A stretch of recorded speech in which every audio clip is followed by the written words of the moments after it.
gentlemen, Bungle. Hope you're doing well, and I hope you're having a great day. Today, we are going over the Tiger II P as in Porsche, and Enlisted, the World War II free-to-play first-person shooter. Now, kind of what we're going to do here is dive in with an overview.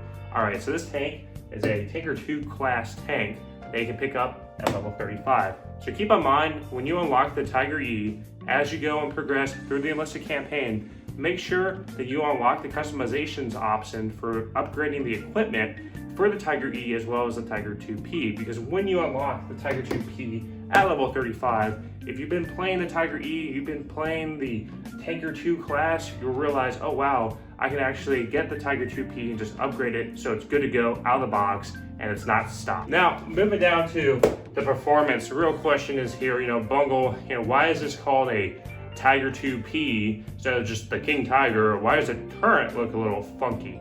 Well, keep in mind that when the Tiger II was made, there were actually two different types of design. So you had Porsche, which was designing the Tiger II Porsche, as you can see with the way the turret is constructed, and then you have the Henshaw turret, which is the Tiger II H. So the difference between the Henshaw or the H, the Tiger II H versus the Tiger II is primarily the turret, and the Tiger II the turret isn't really that good on it. Hence why the Germans went with the Tiger II-H, and you do see the Tiger II-H kind of as the King Tiger, kind of the example of what the King Tiger is. So this may kind of throw some people off when they see this tank, especially with the turret the way it is. So right away, we're going to talk about this main armament, which is of course an 88mm KwK43 cannon. This comes with two types of rounds. You have armor-piercing capped ballistic capped shell, and you have your high explosive.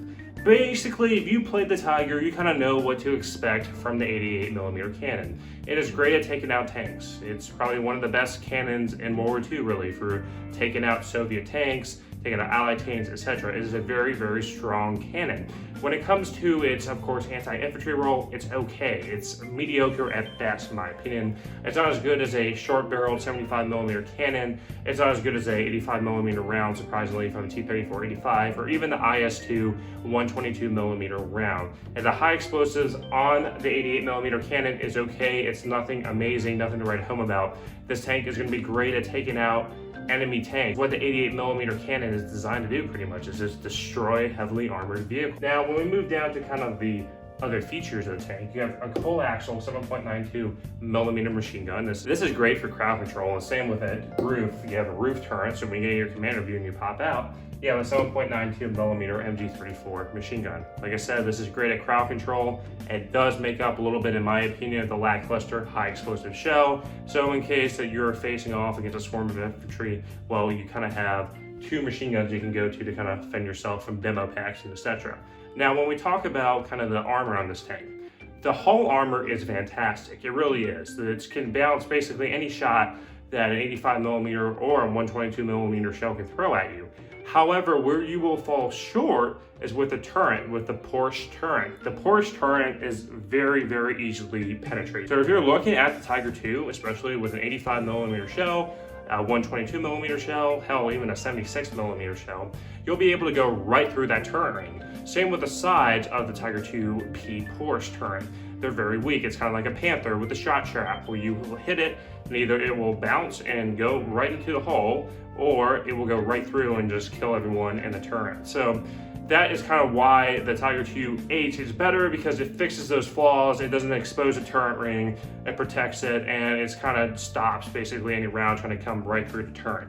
Now, when we talk about mobility of the tank, this tank is very slow. This tank is even slower than the Panther. Reverse is okay, but overall, at the end of the day, you'll realize that this tank is very, very slow, especially compared to the IS-2. Now, when we talk about is it worth it? In both campaigns, the IS-2 and the Tiger II are great examples of kind of end-of-the-line vehicles, which basically will go and clobber newer players in the game. If you're playing against T-34-85s, the default Russian tank, you will easily destroy newer players.